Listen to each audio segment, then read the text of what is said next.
Goran Topolovic, who is the executive director of the New York Asian Film Festival. He's a curator, film curator, a writer, a consultant, and he's also a founding member of the New York-based group called Subway Cinema. It's a film programming organization which he's played a key role in nurturing the growth of Asian film culture. In addition to that, years later, he also established and co-founded the New York Asian Film Festival, which is North America's leading festival devoted to popular Asian cinema. In addition to writing about film for many print and online publications, he has consulted with the Korean Film Council in Seoul, as well as the Korean Cultural Service, and has served on juries of several international film festivals. Please welcome our panel.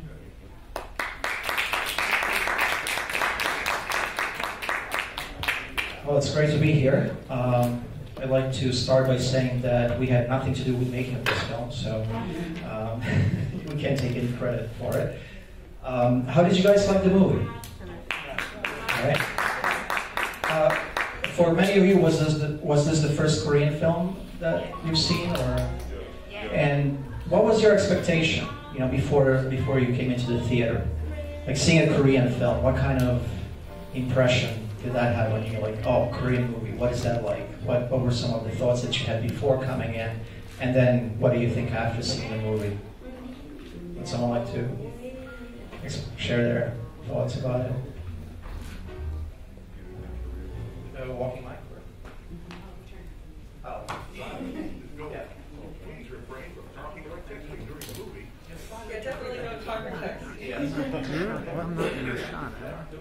I thought the film was very well done. It certainly held my attention. And it was, in a sense, irrelevant that they spoke the Korean language and there were subtitles because you were so involved in it that almost in a sense you didn't need any titles or anything. Right. It was really action-packed, and I thought the way the producer, the director showed the development of the crime and how they caught the perpetrators was striking to me. So all in all, I would grade it very highly. Great. So this is really a perfect example of a contemporary commercial Korean thriller. And if you look at 2013, which was a very successful year for Korean films at the domestic box office, if you look at the top 10, there's only one Hollywood film in the top 10. And that was Iron Man 3 on number 4. All the other films were domestic Korean films, which is quite remarkable. Hollywood films dominate box office around the world, but Korea is one of those rare countries where domestic film industry is so strong and where the local audiences really like their films. And there's a very, very strong film culture. And out of if you look at the film market there, so for 2013, the data is available, 60% of the films were Korean films. So 183 Korean films were released in 2013. And this sort of kind of gives you a sense of how strong their film industry is. And the number one film at the box office had 12 million Koreans have seen that movie. And this is the country that has a population of like 51. Yeah, around 50 million. So that really gives you an idea and kind of puts this into context. Cold Eyes was number 10 at the box office. Yes? Are these directors educated in film in Korea, or do they study abroad? Is there a big film education industry in Korea? It is now, but I think when the Korean film industry really started in late 1990s and really the commercial industry exploded and the blockbusters started, a lot of the filmmakers that were responsible for that have studied film overseas. But now these days, there are a lot of there's a lot of film schools, and the young generation of filmmakers is educated not only overseas. I mean, those who can study overseas still try to do that, obviously, but there are also really good schools in Korea as well. So, especially Korean Academy of Film Arts, and yeah. And I'm not really sure about these particular two directors, whether they studied overseas or not, but Thank you. yeah. Where do these actors get their training? In Korea or? In Korea, actually, yeah. So all the actors are Korean, and I don't know if Euny has some background on as far as their education or just maybe we can talk about how the talent pool that exists in Korea, how's it being developed, not just necessarily for films, but also for TV dramas or even pop stars. Well, sure. I mean, it's as you pointed out, Korea is one of the few countries in the world outside the U.S. that actually watches its own movies. India being another example, of course. But India's Bollywood has been successful since the 1960s, whereas Korea, very uniquely, has only really had a film industry since the 90s. And this is due to a confluence of factors, one of which is that the Korean government actually heavily subsidizes Korean pop culture, which is why it seems like an accident that all of a sudden you're seeing all these Korean movies and Korean pop songs and Korean restaurants. And it's not an accident at all. This is actually very carefully coordinated and funded by the Korean government, and in Korea, private industry actually cooperates with the government in a way that's not possible here. So, so this actually has something to do with the rise in the film industry. We were talking about this outside. After the 1950s, Korea was one of the poorest countries in the world. It was poorer than most of Sub-Saharan Africa. So of course they didn't have a film industry. So it was basically up to the government to say, okay, we can't really rely on the free market for a film industry to arise. This is not going to happen by itself. So a government official named Kim Dong-ho actually said, well, this is Korea is one of these countries where if you're a government employee, you're there for life. In the States, you might have to resign if your candidate loses, etc. But in most of the world, including Korea, you take a civil service exam, and you have lifetime job security, so there's really no incentive to do anything really exciting. And if you're working for the government, most likely you're going to be doing papers about deforestation policies or something like that. But this one guy decided, I'm going to do something interesting with my job. I'm going to build a film studio so that Korean producers can film there, because right now we don't even have one of those, so obviously we can't get a film industry off the ground. So he spent his government career, he could have just been doing boring bean counting stuff. He built a film studio for the country using tax dollars. He set up a thing, they have something similar in England where a percentage of ticket sales automatically go back into the Film Council. And he also founded the Busan Film Festival, which is well, Busan Film Festival right now is the largest and most important film festival in Asia, and it's how long has it been? 15 years. Yeah. So I think next year is the 15th anniversary. So in 15 years, they were able to beat Hong Kong and Tokyo, and quite remarkable achievement actually. Right. I mean, and it's Korea didn't even have a film showing at the Cannes Film Festival until something like 2002. Not in competition, not out of competition. They didn't even have a showing. And then suddenly in 2002 or 3, Old Boy? Old Boy. Yes, 2003. Right. So they won the Grand Prix. The Grand Prix, which is I guess that's after the Palme d'Or, the one you won as the Grand Prix. And then ever since then, there have been regularly several Korean movies at the Cannes Film Festival. So, I mean, by American standards, big deal. But we're talking about a country that speaks a language that is not spoken outside of its borders, and a country with a small population. So this is all extremely rapid. I'm just curious, is that an accurate portrayal of the kind of security they have? There's no question. Send the FBI and home security.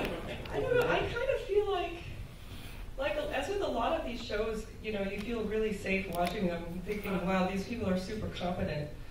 But it's just like, if you see Law and Order, you just think, wow, these guys are really good, and I feel really safe. Nothing is ever going to happen to me on the Upper West Side. If it does, I'm sure they'll catch them. But of course, in real life, I mean, there's a lot of sloppiness, and it's not quite.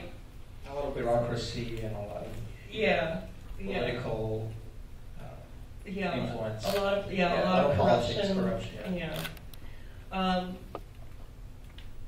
Do any of these movies get shown in the North? Not officially, but I think that the South Korean, they call it Korean CIA, right? And KCIA, and actually I think they when Kim Jong-il was alive, he was a big cinephile, right? He had a huge collection of movies. So the South Korean government actually would send some of their films up north, kind of secretly for this collection. But no, none of these films are shown to the audiences in North Korea, so they don't really have an opportunity to see them. So, yeah. Right. Oh, I actually. And I think there's also issue of TV dramas, right, being kind of smuggled and people watching them and then being punished for watching South Korean TV shows. Yeah, obviously, I mean, from what we know of North Korea, I mean, it's not a surprise that penalty for smuggling contraband dramas or movies is death or labor camps. But people are risking their lives anyway to bring in these kinds of movies up north. And you might think, well, that's kind of a stupid thing to do then. Why would you risk your life to smuggle it or see it? Because even if you're not putting your neck on the line to smuggle it in, you're still taking a huge risk seeing it. It's very hard to, even if you have a phone or whatever, it's very, very hard to get away with it. You're going to want to talk to, you're going to want to tell your friends at school the next day that you saw this movie. It's impossible to keep these kinds of tickets. So why would you take these kinds of risks? And I think the answer is, this is something that we've seen in world history previously, that how important pop culture is to people who are really, really oppressed, during the communist era, behind the Iron Curtain, people wanted blue jeans. Like, you could go in the former Yugoslavia, you could, bring your old pair of Levi's, and you could trade it to somebody for a car. And this is obviously a really impractical thing to do, but for some people, pop culture isn't just like, oh, this is a nice song, I like this song. It's the possibility of a better life. It means a lot to them. So this is what's happening now in North Korea, actually. Next question. What type of salaries are the actors and actresses paid? Are they glorified like they are here in the United States and considered stars? Yes, they are. So the top actors, they make, I'm not sure about the exact figures, but yeah, they do. Yeah, but the scale is much, much lower than a Hollywood film in terms of salaries. Also, Korean actors, as with any industry, I mean, the Korean actors work a lot. I mean, they'll do many more films per year, than somebody like, Julia Roberts. Julia Roberts might do one big movie a year, every 2 years, or something like that. In Korea, you're just always working. You might do 10 films a year. I guess the average, budget for Korean film is about, $10 million. Yeah. So that's relatively to that scale, then how much the actors get paid, how much the director, and so on. Mm-hmm. So within the context of Korean film industry, yes, the actors are highly paid, but not nearly as much as the Hollywood actors, because obviously the budgets are smaller, and also the market is, Hollywood films have the entire world as their market. Well, Korea has Korea and East Asia, and they're trying to make inroads in the U.S. as well.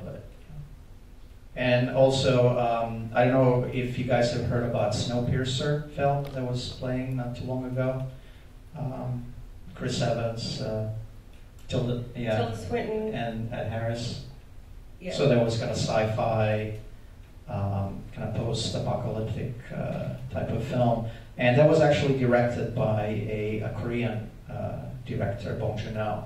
And it was Korean production, because the Korean studio, CG Entertainment, actually was one of the major investors in it. And the production budget was $40 million US, which is considered the most expensive Korean film ever made. So that gives you the sense. And just also a note about that film, it wasn't released in theaters. It was actually just released on VOD, as far as I understand. Well, I think there was a little bit of kind of controversy because it was released by the Weinstein Company, and I think they wanted to make some cuts to the movie. And initially they wanted to do a wide release with those cuts, but I guess the director really objected to that, and then finally ended up releasing the original Korean version, which had a limited release, and at the same time also VOD. So I think it was released on June 27, and just had a short run. But I think now it's available also on Netflix, and right. I think so. You should definitely look it up if you like this movie. You will enjoy. Snowpiercer kind of gives you different type of style of Korean filmmaking. Yeah. Are the stars in this movie popular? Yes. Seo Kyung-woo, who played the chief of the surveillance unit, he's one of the top Korean actors. He's also really well known as a character actor. So he does both blockbusters and kind of more art house and kind of challenging roles. And also the guy who played the assassin, the handsome guy, Jo Sung-woo. He's also one of the top stars as well. And I mean, the whole cast is really good. So I think one of the things about this film that I really appreciated is the fact that how well it's put together in all aspects of it. From the visuals, from how it was shot to the music, and I think every actor in the film was right for the role. And so. Actually, if we just share a little bit about how the film came to the festival.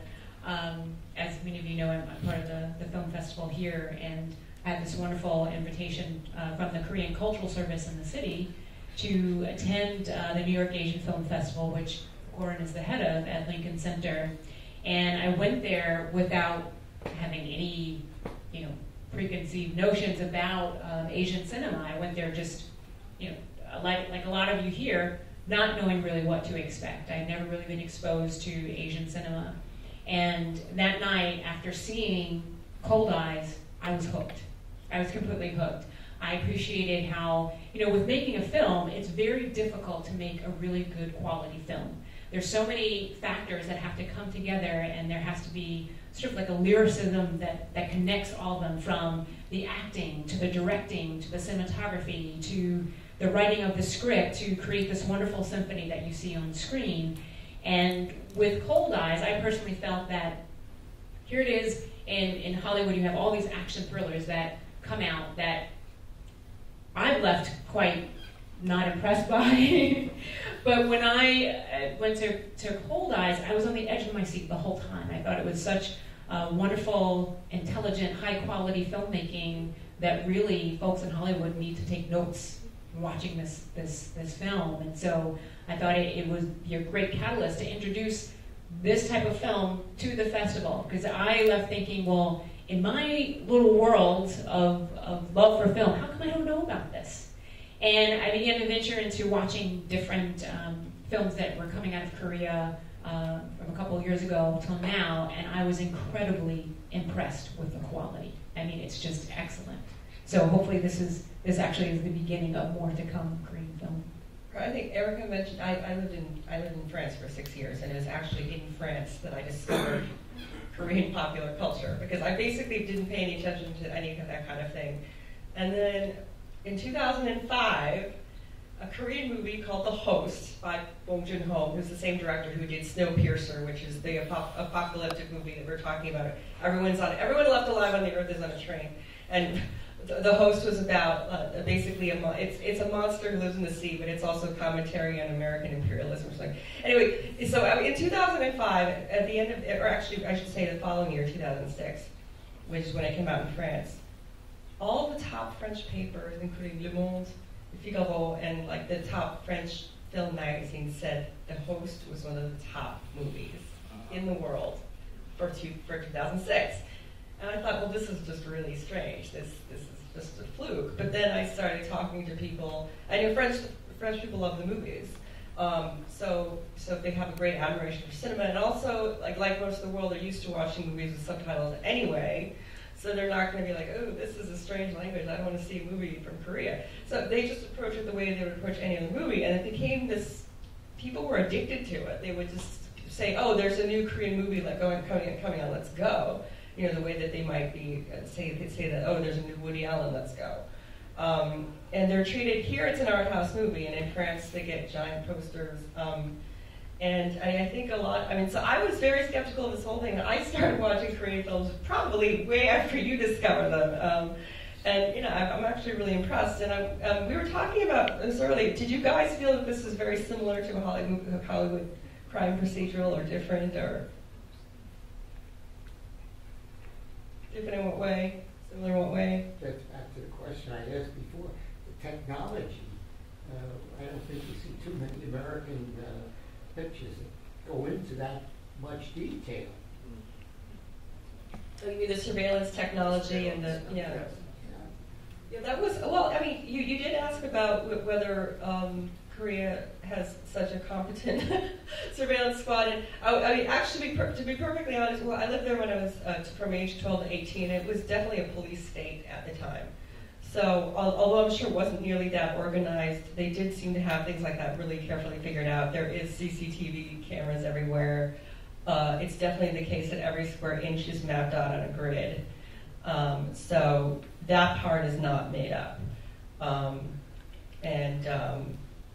It's a big difference. Like there's a huge difference between American crime movies and crime movies in any other country for a lot of reasons. One is you'll notice that nobody has any guns. Wait, was there any? I can't remember. Was there any guns at all? Yeah. Oh, there was one. Oh, sorry. Okay, right? But but you might have been thinking, well, why is he the only one who has a gun? It's extremely rare. And the cops just are like running. You're just like, why don't they just pull out the gun? And in most countries, it's not very easy to have a gun, and even if you're a cop, you're not really just supposed to pull it out. America is one of the few countries where lots of people have guns.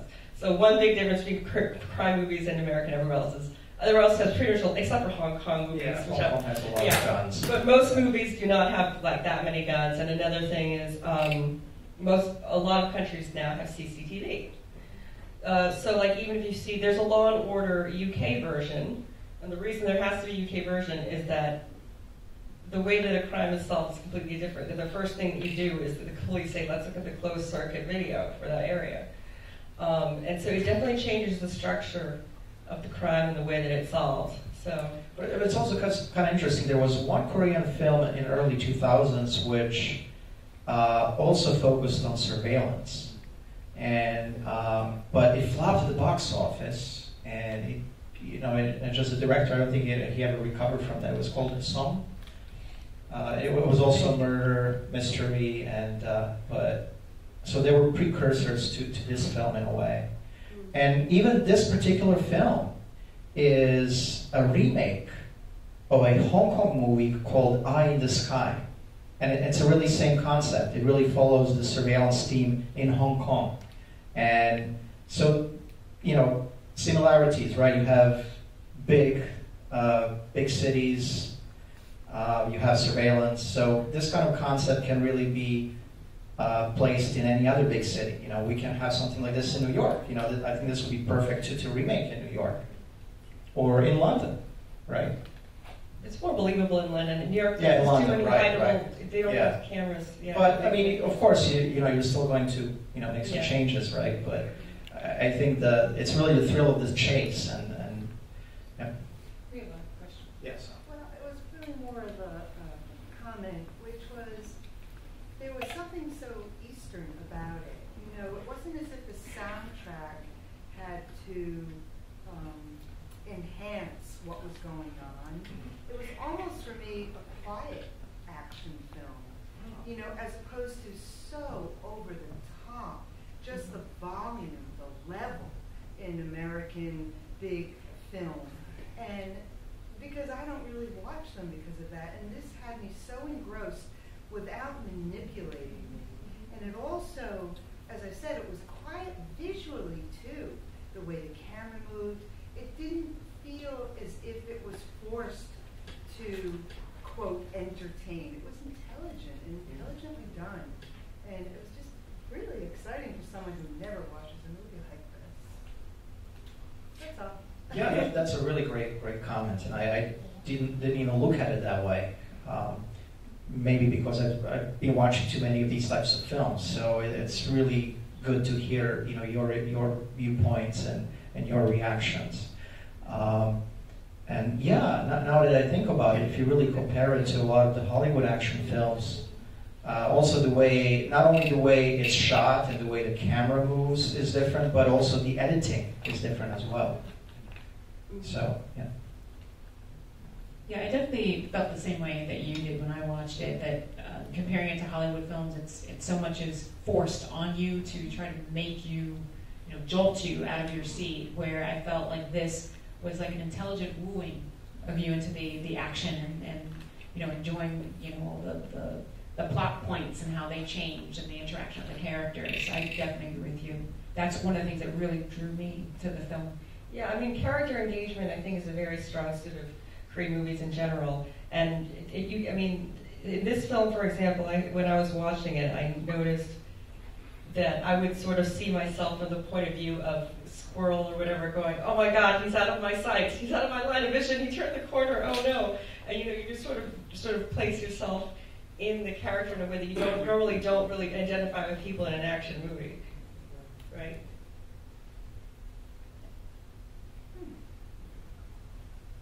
Was the theme of surveillance in any way characteristic of these kinds of Korean movies, or is that not kind of unique to this kind of movie? Just kind of curious as to whether that's kind of thematic in any way. Maybe not so much surveillance specifically, like it was displayed in this film, and I think this is one of the rare examples where surveillance is kind of the main character in a movie in a way, right? But one good thing about Korean cinema that I especially appreciate is that they're really good in addressing certain social issues and political issues with genre films, and they're able to make a very entertaining, fun film, but also very intelligently written with interesting characters, and it does make certain points about the society that people live in. And this is something that it's sort of refreshing, and we don't see a lot of that coming out of Hollywood. So I think the Korean films are still made for thinking adults, not just for kind of kids and comic book readers or fans, right? So there's more depth to their genre films. Yeah. Yes. Just one more question. So, what are the various or the most popular genres of Korean film? You know what I'm saying? Is it this type of a film, or is there a lot of comedy or period pieces? There are period pieces, certainly. There's also a lot of melodrama, which is one type of genre that doesn't really travel well in the West, so the number one hit from 2013 was a melodrama. It was called A Prisoner in Cell Number 13, or yeah. It wasn't actually a crime movie, despite the name. It was a family saga. Yeah. So, and then I think, I forget what was number two. Actually, Snowpiercer, I think, was probably number two. Then we had, then there was The Attorney, which was a bit of a political film. It was inspired by true story about Korea's late president, Roh Moo-hyun, and how he started his career as an attorney. And because he belonged to the party that's no longer in power, that was also a bit controversial, because the current government is kind of against his policies, because they were kind of a bit more liberal and more open, even more open toward their relationship with North Korea. So the current government is a bit more conservative, and so that was also an example of a movie that did well. But there were a lot of thrillers of this type, actually. That was a big year of action thrillers. Another genre that does well, I think the gangster films are also good. There's some comedies, but these days we don't see as many of those. And just for what's coming up in Korea, their romantic comedies are also popular, usually with idols and kind of pretty boys and pop idols, pop stars. Right. I think that one thing that's particular about the Korean film market is that there are several different top 10 lists. It's not like the American market where Terminator 3 or whatever is at the top in the States, it's probably the top everywhere. Or if Frozen is the top here, it's probably the top everywhere. In Korea, the top 10 movies don't necessarily reflect what gets exported. And furthermore, even on the export list, the stuff that goes to the West is really different from what goes to the rest of Asia. My friends who are cinema buffs all ask me, why does Korea only have these zombie movies? I was like, what are you talking about? Because in Korea, they have a lot of, it's called K-horror. They're like really, really scary movies. But I never watched those. And commercially, they're never in the top 10 in Korea. So my friends in Korea have no idea what I'm talking about either. But a lot of Westerners associate Korean movies with gore or extreme violence. There's a very popular brand, a subgenre of Korean vigilante movie, the most famous of which is Old Boy, which you might have heard of because it was remade into a Spike Lee movie last year. Did anyone see the American version? Or the Korean version? Or neither? It was starring Josh Brolin. Yeah, Josh Brolin. Well, yes, skip it. And then what goes to Asia is pretty much the rom-coms do actually, Korean rom-coms do go out to Asia because they're in Asia, their matinee idols are all Korean basically. But it's also interesting that I think just like in any country, there are trends that come and go. So I think the K-horror is one example of trend. And it was really hot maybe, 4 or 5 years ago. And they were making tons of those films. And then now nobody really cares about horror movies as much. And then 2013, there were all these thrillers and action thrillers. And then this summer, there were a lot of period epics, either based on historic characters or kind of fun, kind of popcorn, like pirates in, 16th century Korea. So, yeah. Right, there are a lot of, Erica mentioned that she felt that Hollywood film executives should take a page from, the book of Korean action films. And that's a large extent that's actually already happening. Hollywood has a lot of there's a lot of invisible ripping off going on. This has always been the case, literally since the beginning of cinema in the 20s. And it's all legitimate, it's all legally done for the most part. There are a lot of American movies that are actually remakes of Korean movies, and nobody makes a big deal out of it. Like things you would never expect. Like there was a romantic, it wasn't a comedy, it was just a romance called The Lake House. And it was about Sandra Bullock and Keanu Reeves, and they live in the same house, but not in the same year or the same century. Not in the same time. All right. So they leave letters for each other in the mailbox, and so they're love letters, but they're not alive at the same time. Anyway, so that was originally a Korean movie, and you would never think that was obvious. It's just, but a good story is a good story, and Hollywood execs go to all these film festivals, even the ones that you think are just really artsy, because good ideas are good ideas. So, but it also works both ways because American cinema had a big influence on development of Korean filmmakers as well as the Korean film industry. And the way the Korean film industry is structured right now, it's really like a classic Hollywood studio system where you have big companies that dominate every aspect of the film business, from investment and production to distribution and exhibition. So the same company even owns movie theaters that produces the films. So that also has its own good and bad things. Obviously, it's bad for independent films because they can't really get into the theaters as much. But they do get a lot of attention, in the international festival circuit. So. Yeah, I mean they have just like here. There's a big difference between commercial film and independent film in Korea, and commercial films, as he says, are completely vertically integrated. So CJ is a good example. CJ is a company that used to belong to Samsung, to give you an idea of how big the scope is. And they have a movie studio, and they have a music video recording business, and they have a music pop, K-pop business, and a video game business, and a live stage performance business. And this is very, very intentional. So, like for example, and a cable channel too. And a cable channel, right? So if they're releasing a new K-pop song at the exact same time, they will simultaneously release a movie about this guy, a video game about the song, a live stage performance, usually around Asia or Japan, about the same song. I mean, and so it's basically. Rich get rich, poor kind of situation. And whereas the independent film industry in Korea is everyone kind of knows each other. There are a handful of sort of, I guess you could call artsy directors, and they all work with the same actors sort of in rotation.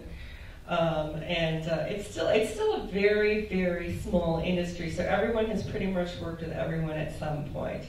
And I would actually compare it to the Hollywood system of the 30s before agents became super, super powerful, and the studios were much more powerful than any agent. And they really, if you had a contract, if you have a contract, it's airtight, and they pretty much own you. And so for good or for bad. On the other hand, there are people who say that that's when Hollywood made their best movies. So the exact same debate is going on now in Korea. There's some very good movies, Korean movies that were made about the Korean War. There's one that's like a classic almost. We have it in public libraries here in Nassau County. I can't think of the name now. It was 2 words. 2 words. Yeah. It's a powerful movie about a family that was torn apart, and some of them were left in the north part of the country, and the other part of the family was left in the south. I wish I could remember the name. You should probably know it. I don't watch those. Very well done. Depressing. Yeah, I'm trying to remember the title. There were a couple of them like that. Korean title, naturally, it's a Korean film, and it's 2 words. And you should know it. If you don't know it, you have to find out what it was, because it was really very good. Okay. Where is the center of the film industry in Korea? I mean, all the companies are based in Seoul, like all the production companies and the studios, and they do have, also they have the sound stages and sets also close to Seoul. There's like one area where they shoot a lot of movies and TV dramas. But they also do a lot of location, like Seoul, obviously, and Busan is also a popular location for films, especially for gangster movies. Do we have any more questions? Okay. Before we wrap up, I wanted to see if you wanted to share with us any recommendations of films that are currently out or that are coming up that we should look out for. Actually, there are quite a few Korean films available on Netflix, and one personal favorite of mine is called Castaway on the Moon. And it's a really nice, I don't know, there's some romance in it. Have you heard about it? So it's a really interesting story about a guy that, I guess he loses his job, he's in debt, he wants to kill himself, and he kind of jumps off of a bridge on the Han River in Seoul. But he ends up being kind of stranded on this little small island that's just like right in the middle. And there's a woman that's sort of like a shut-in, and she never leaves her room, and she observes the outside world just through like her camera lens, and then she notices him there, and the two of them start this very interesting communication, and somehow this whole relationship kind of brings them together, and it's just really wonderful, So it's unlike anything you would see in anywhere. I don't know. It's just very uniquely Korean, but yet very universal. Yeah, Castaway on the Moon. That's the one that I would recommend. I mentioned Well, there are a lot of movies that I like that I'm not sure everyone would like, either because they're too violent or just really disturbing. But one that I think has a really good crossover appeal is something I mentioned earlier, which is Snowpiercer, which, despite being a Korean movie and having one Korean lead actor, is actually completely in English, and it stars Tilda Swinton, who. She does a lot of it. She's been Michael Clayton. Yeah. Right. She was she was one of the girlfriends in Benjamin Button or something. Whatever. Anyway, she's in it, and Ed Harris. Yes. And it's a post-apocalyptic movie about the world is frozen over because of a botched attempt to cool down the Earth after global warming, and everyone who's left alive is on this train that goes around the world forever and ever. And the classes of the train, it's kind of like Titanic. If you're in the front of the train, then you live really well. If you're back in the train, you live really badly. And it's, it's very current in the sense that the current movie trends, like dystopia is a really big theme. Also class warfare. There are a whole bunch of movies that are unofficially about the 99%. So it touches on that too. So I think that has a lot of crossover appeal. And it has, and simultaneously, it's very easy to watch if you just don't like subtitles, but also if you know Korean cinema, you definitely see that there are Korean cinema elements that are, it doesn't have this obvious made in Korea stamp, but the way that it's shot and the way that the dialogue, somebody said this movie that we just saw is this paradox of a quiet action movie. And I would say Snowpiercer is like that too. Like I was just thinking that if you had, the number of words per minute is a lot lower probably in a Korean action movie than an American action movie, where they're just, like typical Hollywood, it's like, jump, no, I don't want to jump, no, jump, I've got you, and you're just like constantly, no, I can't, I trust you, you trust me, they're just like constantly yelling at each other, and and whereas a Korean movie, it's very, very tight dialogue, there's no unnecessary words. It's almost as if they're paying the actors by the word. I'm sure that's not the case, but they're very, very efficient with language. And you can definitely see that in Snowpiercer. And this director, Bong Joon-ho's done it. That's a good introduction to him as well, if you decide you like that. It would not be a mistake to see any of Bong Joon-ho's movies, actually. Yeah, including The Host that you mentioned Including earlier, The Host. which was one of the first films that so The Host is a really good monster film.